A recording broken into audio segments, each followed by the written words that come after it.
Meda se memo akwa ba bi Adom TV Badwam dwumade yi eso ene ya fo fie da ye nuanom nkramofo nyina ye chiachia mo mako de radio asepa hyase ne awieye na makoma mu mpaye no amobọ ye mebi so Ghana fo nyina so no ehun sunsanso ne nyina ye behu ti wo jiwani a kwano bọkọ hwe se de wa kire wo ye ma na obewie akire wo jiwani no akopra anase wo ma eno de enye titi through ye mebunu no di agro no bọkọ moto no twi because no bia ne timi ye fast e dey kura twa fast ne ma na apopo achiye nti obetimi atwi moto no ba twi ne kwampa so nkotwi moto e man kofa nkwanhyi ama ana me obi nkonye prekuro di wa agro no kama ukọ beach ho a woni nsuo mu dware a e ma obi antemtew ye kuro mo emponi ho nti no nsuo adware de na akosisi mu bi atwa picture we are okay ti sa wote se mesa na nkwaje wo achinye e ma obi o ya de enkoye peer pressure bia ma ofu bewie na wa ma momiani agro no momiani ahome no asomdue mu anigye mu a wo haw ne asu ne adwadwo bia ma eno ne ye hwehwe afiri ye nyina ye ho na nso aye 31st March na muni de March ye hyase se de ya sommo apomudin mu aduane mu etire amamre amane bibia ye de amamo nti ene etwato yi so de ya sesemu kra ya boafo a wo mo so ye mu a hyase abepem ne ngusu aso ya sene wo mo achechire ye local foods nom ne drinks nti no hwe machi ha ya de bebro wo de nya abotre se wo eno atwa ne food ya ma wo no kama fe ye local drinks na wo machi ye ba wi polo ne atwomo no e be didi nyina agum melange MYLLAGH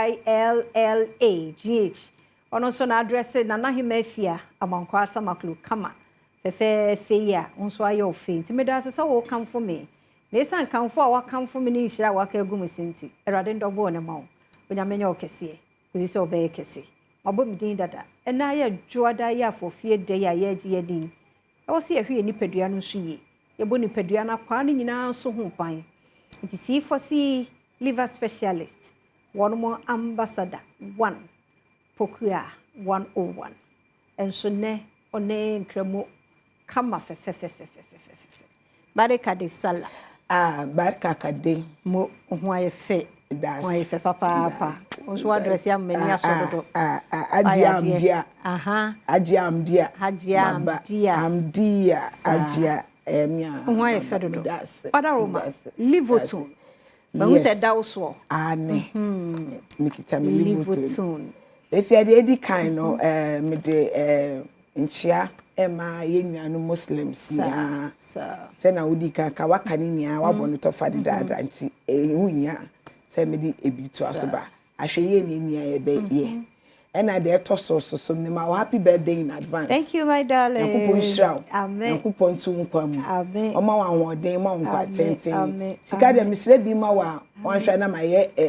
pesemkunya. Bebe ye o wanya nkupon di wedui.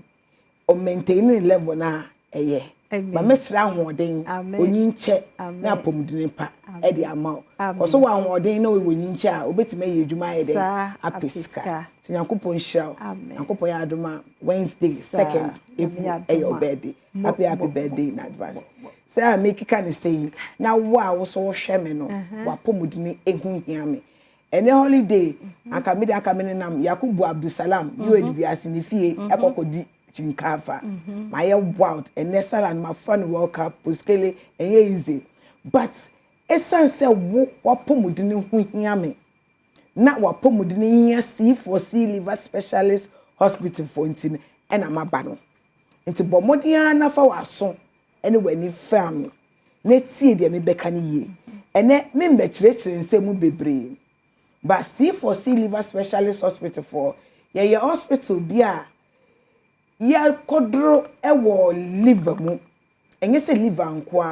ye organs ni nia nyankopode adom ye nia ye hunhum de ewo ho duro ba liver no ene ya specialize wo mo pa esan se liver no ye ade ehunye ntino yakopɔ adom ya specialize wo ema the Lord's Pharmacy omo India edi edrowe livotoni ya mikite edi writing ama yen C4C liver specialist for say yen pe ena ye wo tumi ni say ye bedi hudwa ye bibi memu Ghana ha nti mesrawo ene so ye 31st ye share first match asin C4C liver specialist for the month no the month of March Ghana month esi ho promotion ene akoye holiday but ye juma ye various hospitals ninia nti se unya mba ya so ye ho ya anas unya oda o livotonia me patcho ene last day enuti na maban anka holiday day anka sanka meje ma ho ene last day nti mesraw bomodian se obefrey no aba ya so ye ho anas bomodian se obefrey no oda o livoton na wetin ma bo we liver no ho buy the numbers 050 00 40 331 050 00 40 331 and as 050 00 40 328 050 00 40 328 obi baby sam say dinti and I was say me bo me liver ho buy for the benefit of obi a o hwe me ye liver no the largest organ eno ene kita organs ni nia because eno ne kita organs ni nia o liver ho to chima wakoma beto chima o yefunu e beto chima o large and small intestines ni nia or how ebeba ho o gallbladder or how beba ho just say wo organs e wo mu nia ye dwuma nia ho beba ho because eno ene distribute papa ene bone no eyi bone no efri yemu eboa eyi bone no esone ade fi anas ade enye ma ye system no efri yemu the air solid no waste na air solid eno na fire large intestines no na afaye ton epie ena the air watery na asinsuo no aye juice epie na the air papa no it may distribute across various organs no na the ahoden mampa aba nti oliver no touchima obe bia be oya oyefunu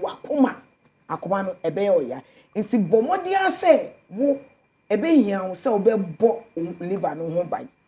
wan hwa na wan kasa wo waste means a obe fa so a wo de be bo oliver no ho ban means kwan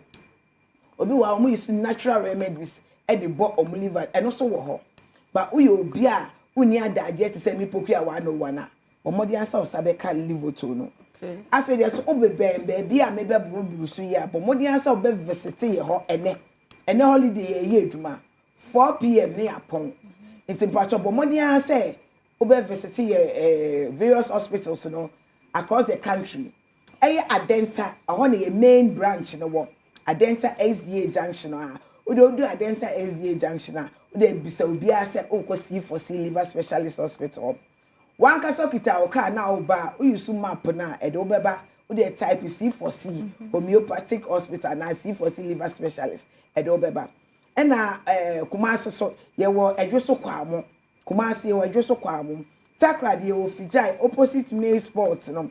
Cape Coast ye wo Green Hill opposite Addison Gardens Agona Odobin ye wo opposite Odobin Government Hospital no oho ene wo oba ho a e be sure kama Ghana month ye ni ye wo discount 50% discount a edimo bia say dro na obeto say ya hwe na obehwe say de obeto mpane so ni nya ye be mo 50% discount e wo ho na emom ni ye dro no okọ every pharmaceutical shopper ye tombi e wo ho o pharmacy na won ton livoton and aso san ka livoton ya bomodi answer be friend e wo 050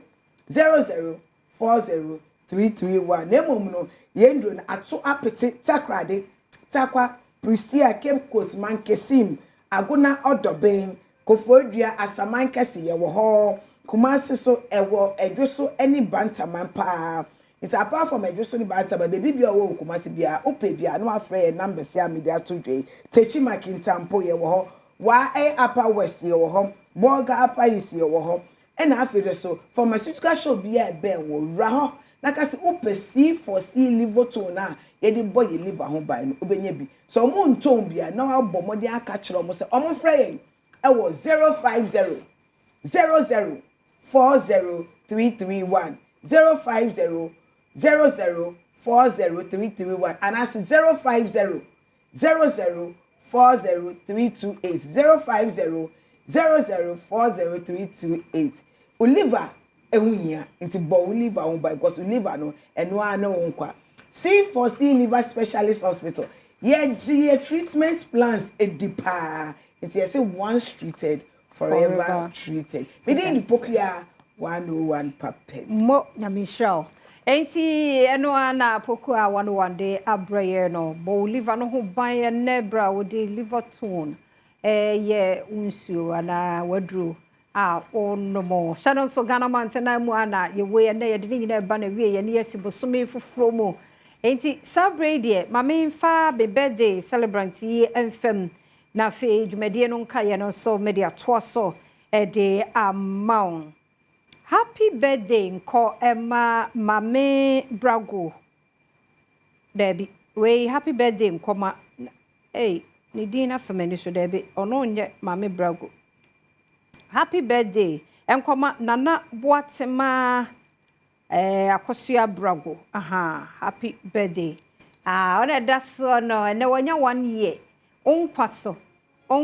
onkwaso papa o mame ni unia mam brago ene omo wish you a happy birthday onyame nkoso enhiraw onyame nya okese no ma osunfra dum kwa dum sidie we die e mani fi wanum nyini be ye obamu a obanyansafo